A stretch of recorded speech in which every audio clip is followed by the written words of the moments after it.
Bonsoir et bienvenue à cette édition. Les titres.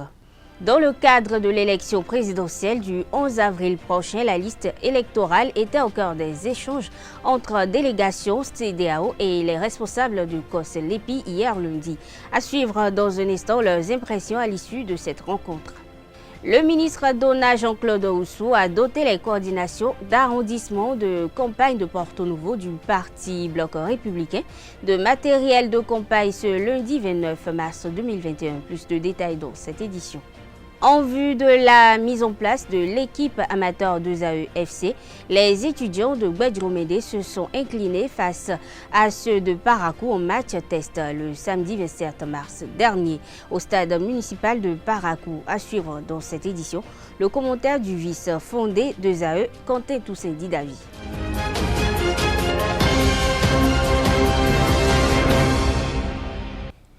Bonsoir. Le Conseil d'orientation de supervision de la liste électorale permanente informatisée COS LEPI a reçu hier lundi une délégation de la communauté des États de l'Afrique de l'Ouest CEDEAO dans le cadre de l'élection présidentielle du 11 avril prochain. Des échanges ont été accentués autour de la liste électorale. Je vous invite à suivre les impressions à l'issue de la dite séance de travail. Chers journalistes, vous comprenez bien le contexte dans lequel nous sommes. C'est une mission faite des observateurs long terme de la CEDEAO. Et cette mission est venue pour s'enquérir des conditions dans lesquelles nous avons élaboré la liste électorale. Et nous sommes très heureux, très contents de recevoir la mission, parce que si vous faites un travail, il faut les gens pour comprendre. Quand les gens viennent comprendre au cours des échanges, ça vous permet vraiment d'expliquer et de dissiper certaines inquiétudes. Vous savez bien que quand on n'a pas l'information, on n'a pas la bonne information. Donc c'est pourquoi nous avons été très heureux de recevoir cette mission conduite par M. Oké. Et je pense que ces impressions vont vous édifier si ça s'est bien passé. Nous, on ne peut rien vous dire, mais nous avons été très heureux. Le vice-président, le rapporteur et moi, le régisseur général adjoint de l'ANT, nous les avons reçus, nous leur avons donné l'essentiel des informations, la procédure d'actualisation et la qualité du fichier que nous avons vraiment eu la charge de conduire depuis le 6 août 2020. Effectivement, nous sommes très satisfaits des explications qui nous ont été données, parce que d'abord, le président du COS LEPI a pris la précaution de s'entourer des cadres techniques pour répondre à nos questions. Parce que vous savez, cette mission à long terme a plus un aspect technique. Et nous sommes venus discuter pour mieux comprendre les conditions dans lesquelles la liste a été élaborée. Donc nous avons été rassurés par le président, le vice-président, aussi bien que les cadres, de tout le processus qui a conduit à la réalisation de cette liste. Et ce qui est réconfortant pour cette mission, c'est que la liste est à la portée de tout le monde. Il y a un lien qui est mis à disposition. Donc si quelqu'un a des revendications, il a la capacité d'avoir accès à ce lien et de se plaindre pour se faire donner raison. Donc je pense qu'on ne peut pas être plus transparent que ça.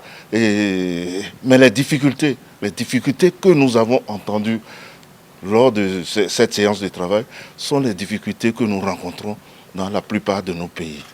La difficulté fondamentale, c'est la question d'état civil.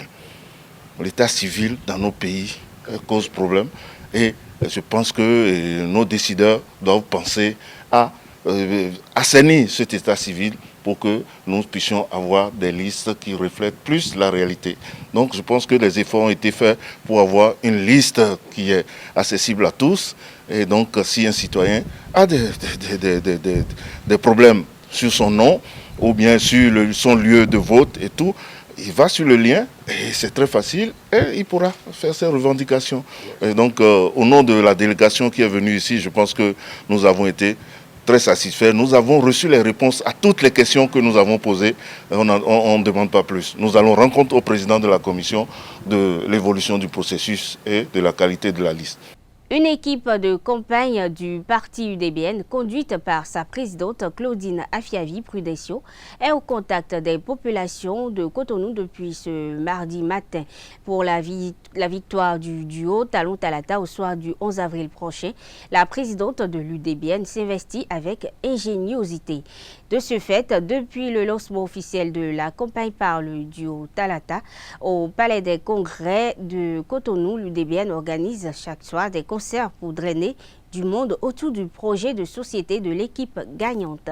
Selon le programme de ce mardi 30 mars, la mobilisation en faveur du duo Talon Talata s'est lancée par une caravane au siège national de l'UDBN à partir de 10 h. La caravane mobile a parcouru les 15e et 16e circonscriptions électorales de Cotonou, puis cap a été mis sur le quartier Akbakba. Après, elle devra normalement se rendre à Akasato et à Boumé-Calavi avant d'échouer au CEG d'Ekoumbé qui abrite ce soir un concert live. Il faut souligner que la fête a lieu tous les soirs jusqu'au 9 avril 2021 pour les populations de Godomé, d'Abomey-Calavi et d'Akasato. Après le lancement de la campagne et de la grande caravane organisée à Porto Novo par le ministre Jean-Claude Oussou, le coordonnateur communal de Porto Novo du BR, les coordonnateurs d'arrondissement de campagne de BR de Porto Novo ont reçu le matériel de campagne. C'était dans l'après-midi du lundi 29 mars 2021. La cérémonie s'est déroulée au siège communal de campagne du bloc républicain situé à Kati et a été présidée par le ministre Dona Jean-Claude Oussou lui-même. Les 4 premiers arrondissements ont chacun reçu 1400 cache-nez, 1000 affichettes, 200 spécimens du bulletin unique et 3 thermomètres. Quant au 5e arrondissement, il a été doté de 1900 cache-nez, 2000 affichettes, 300 spécimens du bulletin unique et 5 thermomètres. Il faut préciser que chaque coordination d'arrondissement de campagne a été dotée d'un véhicule pour le déplacement des membres de la coordination durant la période de campagne. Dans le cadre de la mise en place de l'équipe amateur d'ESAE Football Club, les étudiants de Parakou se sont imposés 2-0 face à leurs camarades de Gbedjomene en match test le samedi 27 mars 2021 au stade municipal de Parakou. Même si les deux équipes ont déçu par leurs prestations, la rencontre a permis un brassage entre les apprenants. Suivez les impressions des deux capitaines Faisal Soumanou et Wahab Ayola au micro de Larius Adjagouinou. On a essayé de jouer comme on a l'habitude de le faire, mais nos adversaires aussi ne nous ont pas laissé faire. C'est vrai qu'il y a eu quelques mésententes entre nos joueurs et aussi nos combinaisons d'habitude n'ont pas marché. Et aussi, à un certain moment aussi, on sentait la fatigue. Nos joueurs, mes coéquipiers étaient tellement fatigués. Donc on a vu qu'il y avait, c'est un mélange de tout quoi. Il y avait beaucoup de petits problèmes. L'équipe des AEC Gbedjomene n'ont pas démérité, d'autant qu'ils ont produit du beau football en première période. La deuxième période, ils sont, je vais dire, excusez-moi pour le thème, un peu épuisés parce qu'ils ont affronté l'équipe adverse, n'est pas aussi une petite équipe. C'est le coach qui nous a demandé de ne pas se presser et le staff technique de ne pas se presser, de garder le ballon et circuler le ballon, que le but va venir de lui-même. Nous remercions surtout les organisateurs, nous remercions toutes les autorités de l'ESAE qui ont tout fait et qui ont aussi investi des moyens pour que cette rencontre se fasse. Mais ça nous a permis aussi de connaître nos amis, nos frères d'ici et aussi le match, là, ces gens de festival là, nous permet aussi, nous aussi étudiants, de nous distraire, de prouver aussi nos talents de joueurs. Et ça, c'est très important pour nous aussi. D'abord, je tiens beaucoup à remercier le fondé, M. Clément Adéchian et son incontournable vice-fondé pour cette belle initiative. C'est à eux de dire merci pour qu'on puisse au moins avoir une idée de nos amis de l'autre côté de Cotonou. Au regard de la prestation des deux équipes, la marche vers une ossature compétition regroupant les apprenants reste encore longue, a souligné le vice-président d'ESAE, Quentin Toussaint Didavi, ainsi que le coordonnateur de ESAE Parakou, Lombert Gouni. Les deux équipes ont déçu par endroits. Ils n'ont pas montré justement leur pleine capacité Il y a de belles initiatives, il y a des individualités, il y a justement de bonnes actions, mais les actions ne sont pas conduites jusqu'au bout. Et c'est là justement ce qu'il faut regretter.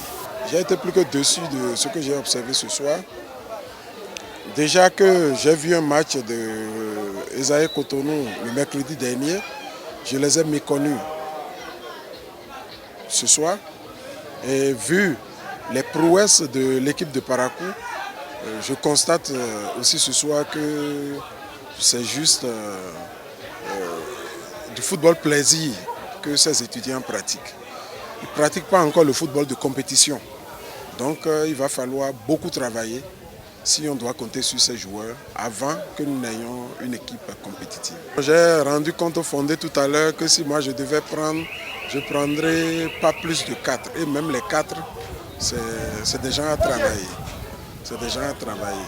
Donc là, ça ne va pas. Il faut d'abord qu'ils se mettent en tête que c'est pas pour leur propre plaisir qu'ils jouent, mais c'est pour servir leur école et que c'est un championnat. C'est un championnat amateur du Bénin.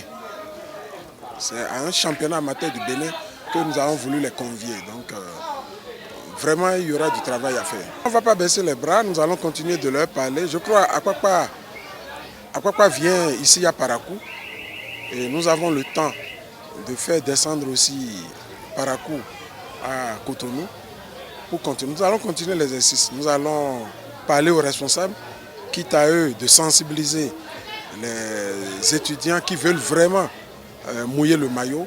Il y en a, mais ils croient que c'est de l'amusement. J'ai dit au fondé tout à l'heure que je regrette mon déplacement parce que je ne suis pas venu pour le plaisir de venir, je suis venu parce que j'ai cru en ce que je veux faire, mais ce ne sera que partie remise. Peu de gens savent encore ce que c'est que le vaudou, selon le prêtre Facile Vinkwasi. Il explique que le vaudou tel que le vaudou est connu est l'inconnaissable qui nous amène à nous couper du mental pour aller vers la sagesse. Suivons-le au micro de Jacques Marion d'Almeida. L'évangile nous demande de nous taire. Taisez-vous, coupez-vous. L'évangile est le mal du siècle.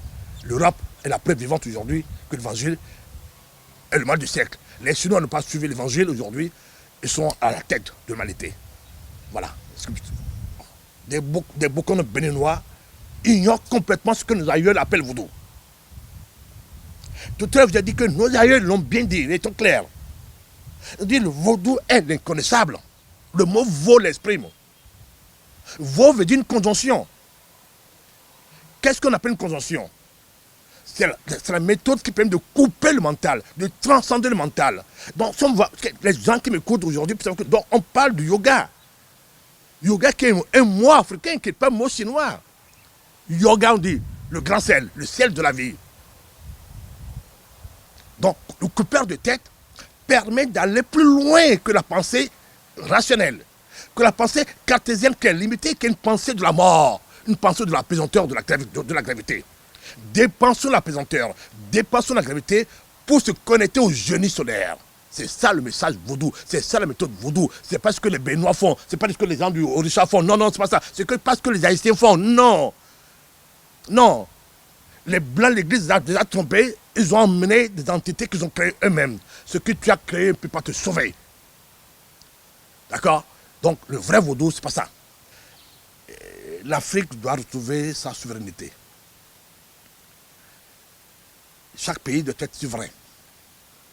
Mais je dis, et ça j'ai suivi une dialocation du président Soglo, qui parlait de cette souveraineté qui est obligatoire, nécessaire pour l'Africain pour se développer, pour sortir du sous-développement. Moi je dis non, M. Soglo, c'est vrai, mais cette souveraineté, c'est l'individu. Chaque individu africain, béninois, togolais, ivoirien, doit retrouver cette souveraineté. Cette souveraineté, on peut l'acquérir que par l'étude. Mais ce n'est pas l'étude de la rationalité. Non. En allant à l'art royal, en allant à l'enseignement du vaudou. Et c'est cet enseignement du vaudou qui a libéré la Chine. La Chine aujourd'hui est l'une des premières puissances mondiales. La Chine s'est basée sur cet enseignement que Confucius a donné à l'époque. Cette connaissance qui libère le monde, qui libère l'individu, ou l'individu depuis la plus grande valeur. Aujourd'hui, l'individu n'est pas la plus grande valeur. Ils volent pourquoi? Parce qu'ils ne sont pas des êtres accomplis. Quand on est accompli, on ne vole pas. Quand on est accompli, on digne. Restons avec Sylvain Kouassi au sujet de l'être accompli. Selon lui, un être accompli est quelqu'un qui possède la maîtrise de soi.